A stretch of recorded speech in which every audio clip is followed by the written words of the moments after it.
Attitude change करने का process को बोलते हैं अभिवृत्ति टीका। इसका अर्थ क्या हुआ? मैं इसको समझने के लिए कई बार एक एग्जांपल दिमाग में रखता हूं, और वो ये है कि जिन लोगों ने अमेरिका में उस WTC को तोड़ा था हवाई जहाज से, 16 लोग थे जो 3 या 4 हवाई जहाजों में उड़े, और उन्होंने उस हवाई जहाज के फ्यूल का इस्तेमाल करते हुए बिल्डिंग को ध्वस्त कर दिया। तो मेरा पॉइंट यहां पर यह है समझने का, मतलब एक बात तो मैं ये भी सोचता हूं कि इसके लिए कितनी हिम्मत चाहिए। हम कहते हैं कि आतंकवादी बहुत कायर होते हैं, डरपोक होते हैं, सब कहना ठीक लगता है, कहना भी चाहिए। सच ये नहीं है, बड़ी हिम्मत चाहिए। कल्पना कीजिए कोई आपसे कहे कि हवाई जहाज उड़ाना है, जिस हवाई जहाज में आप बैठे उड़ा रहे हैं उसे बिल्डिंग में घुसा देना है। 600-700 किलोमीटर प्रति घंटा की स्पीड से हवाई जहाज को उड़ाते हुए एक बिल्डिंग में घुसा देना है, और आप ड्राइव कर रहे हैं, सबसे आगे आप बैठे हैं, सबसे पहले मौत उसी की होगी जो ड्राइव कर रहा होगा। 1 सेकंड के 1000वें हिस्से में परखच्चे उड़ जाएंगे। इसके लिए हिम्मत चाहिए, कायरता चाहिए, इसके लिए बड़ी हिम्मत चाहिए। अगर डाउट होना, एक काम करना, साइकिल उठाना, साइकिल तेज चला के दीवार पे मारना सामने, सिर्फ साइकिल। साइकिल की स्पीड मुश्किल से 25-30 तक आप लेके जा पाएंगे, उससे ऊपर तो नहीं कर पाएंगे आमतौर पे। 30 की स्पीड पे साइकिल को सामने दीवार में मारना है। जनरली कुछ होगा नहीं, केवल जोर से झटका लगेगा, थोड़ा तेज हुआ तो एक बार धम से वहां जाके थोड़ा सिर भी फूटेगा, ज़्यादा खास नहीं होगा, मतलब कोई मरेगा नहीं उससे, तो बहुत होगा, गुमटी निकल जाएगी और क्या हो जाएगा, थोड़ा सा निशान आ जाएगा और क्या होगा इसके अलावा। तो आज ट्राई करना और सोचना कि साहस चाहिए या इसके लिए या कायरता चाहिए। साइकिल तो कोई दे देगा, किसी से मांग लेना। मोटरसाइकिल, अरे बाइक तो है ही आप लोगों के पास, बाइक कर लेना, उसमें क्या दिक्कत है। अच्छा कोई बात नहीं है ना, तो एक काम करना, भाग के जाना नाले की तरफ और रुकना मत, ठीक है। साइकिल भी नहीं चाहिए, और आसान है, सामने दीवार है, भाग के जाइए, ब्रेक मत लगाइए, और सिंपल है। साइकिल भी क्यों चाहिए, बिना साइकिल के जाओ। फिर ये सोचना कि कोई आदमी हवाई जहाज बैठ के बिल्डिंग में घुसा रहा है, तो उसके लिए कायरता चाहिए कि साहस चाहिए। ये तो एक पॉइंट हुआ। अब दूसरा पॉइंट ये है कि वो व्यक्ति अलग अलग देशों से, जिसमें सबसे प्रसिद्ध भूमिका में हमारा प्यारा पड़ोसी देश रहता ही है ऐसे मामलों में, पाकिस्तान, ऐसे सभी व्यक्तियों की जो पढ़ाई लिखाई होती है वहीं होती है, वहीं वो इतने महान बनते हैं, फिर जाते हैं अलग अलग देशों में। तो ये लोग करीब 2 साल पहले अमेरिका पहुंचे, अलग अलग देशों से, एक जॉइंट ऑपरेशन था। 2 साल अमेरिका में रहे, 2 साल तक नफरत को सिंचित रखा या संचित रखा, और फिर हमला किया। मैं ये सोचता हूं कि जैसे इनको कहा गया होगा अमेरिका ऐसा देश है, वैसा देश है, जैसे भारत के बारे में भी ऐसा होता है ना, कोई आतंकवादी आया, भारत ये देश है, वो देश है, यहां आ गया 6 महीने के लिए, और 6 महीने बाद ऑपरेशन करना है। उस 6 महीने में या उस 1 साल में वो भारत के लोगों से मिलता ही होगा, सिचुएशन देखता ही होगा, वो भी अमेरिका में देखते ही होंगे कि डेमोक्रेसी कैसे काम करती है, वहां पर आजादी कैसे काम करती है, इंडिविजुअल फ्रीडम का क्या लेवल है, संविधान कैसे काम करता है। 2 साल तक उन व्यक्तियों का दिमाग चेंज क्यों नहीं हुआ? उनका ये एटीट्यूड कि अमेरिका गंदा देश है, 2 साल अमेरिका में रहने के बावजूद चेंज क्यों नहीं हुआ?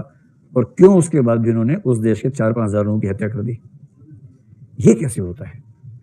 इसका तरीका सोशल साइकोलॉजी में माना गया है एटीट्यूड इनोक्यूलेशन।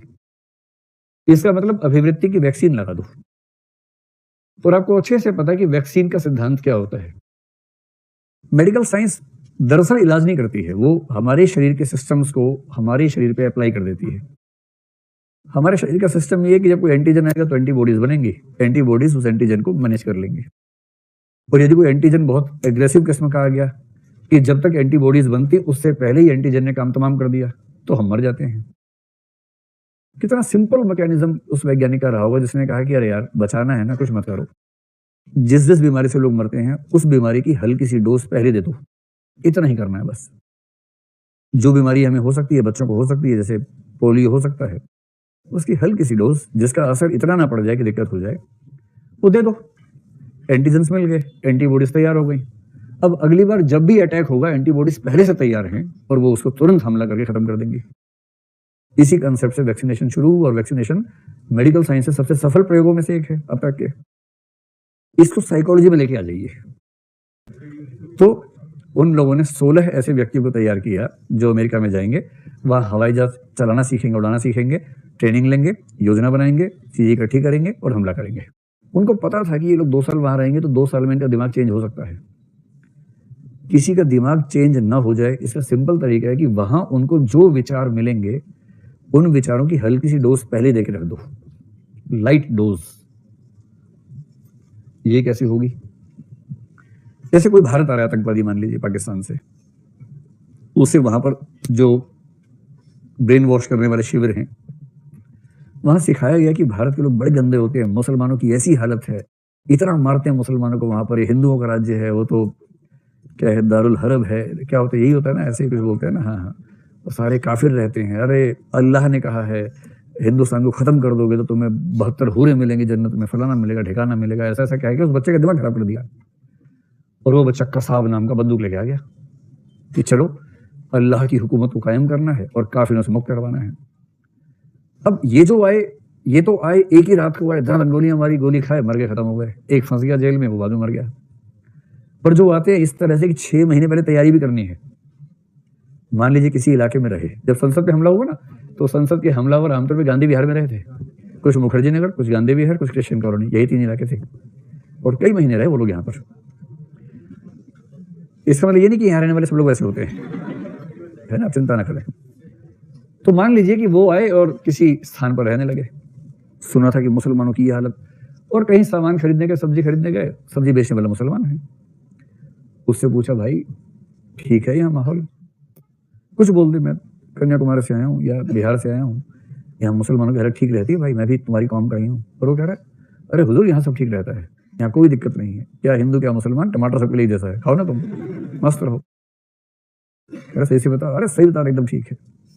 उस ट्रेनिंग कैंप वाले को पता है कि ये हो सकता है भारत में, और अगर ये हो गया तो ये हमला करेगा नहीं, फिर दिमाग घूम जाएगा। तो पहले क्या सिखाएंगे, देखो हिंदुस्तान के मुसलमान इतने डरे हुए हैं कि खुल के बोल भी नहीं सकते क्या हालत है। किसी से पूछोगे ना, बोलेंगे सब ठीक है, इतना खौफ है। हर जगह कैमरे लगे हुए हैं, केजरीवाल ने लगा दिए, और वो चेक करते हैं कि हंस रहा है कि नहीं हंस रहा है।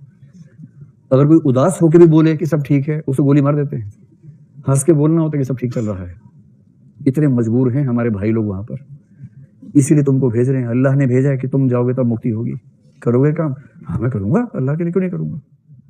अब वो आया, मिल गया मुसलमान सब्जी वाला, उससे पूछा, भाई यहाँ सब ठीक है वगैरह? अरे यहाँ सब ठीक है, कोई दिक्कत नहीं। अच्छा यही बताया था, डरा हुआ है बहुत। कह रहे चिंता ना करो, मैं आ गया हूँ। कह रहे चिंता किस बात की, टमाटर लो जाओ, चिंता किस बात की। कह रहे नहीं मैं समझ रहा हूँ यार, तुम चिंता ना करो, सारे भाइयों की मुक्ति मैं ही करवाऊंगा। कह रहे अरे भाई के ताऊ, टिंडा ले, जो लेना है ले, यहाँ कोई दिक्कत नहीं है। कह रहे नहीं नहीं ठीक है। गया रूम पे, डायरी में लिखा, इतने डरे हुए कौम तो पहली बार देखी है। इतना डरे हैं कि हंस हंस के कहते हैं कि हम ठीक हैं। और ये क्यों हो रहा है?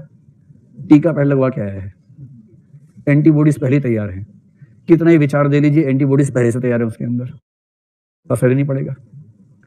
और इसलिए जो खतरनाक थिंक टैंक होते हैं, अपने कार्डर्स को या कैडर्स को पहले से एटीट्यूड इनोक्यूलेशन की स्थिति में ले जाते हैं, ताकि उनका एटीट्यूड कोई चेंज कर ना सके। समझिए कहानी। अब अगर मैं आपसे ये कहूं कि एटीट्यूड्स का हमारे विचारों पर क्या प्रभाव पड़ता है, मैं जो कहना चाहता था, हमारे विचार बदलेंगे या नहीं, ये इस बात से तय होता है कि हमारे एटीट्यूड्स कैसे हैं। और ये 3 स्थितियां ऐसी हैं जो हमारे एटीट्यूड्स की वजह से नए विचारों को स्वीकार करने से ही खारिज कर देती हैं। यदि कोई व्यक्ति फॉर वार्निंग की सिचुएशन में है, या कम से कम 2 तो मुख्य रूप से हैं, यदि कोई व्यक्ति अपने एटीट्यूड को लेकर इतना आग्रहशील है या आग्रही है कि वो विरोधी बातों को लेकर सिलेक्टिव अवॉइडेंस या बायस एसिमुलेशन की स्टेज में चला गया है, तो आप कितनी भी कोशिश कर लीजिए नए विचारों से, नए विचार उस तक पहुंचेंगे ही नहीं। और इसलिए कोई व्यक्ति नए विचारों को सुनने समझने की ताकत रखता है या नहीं, यह भी काफी हद तक उसके एटीट्यूड से तय होता है। कुछ बुझाया कि बुझ गया?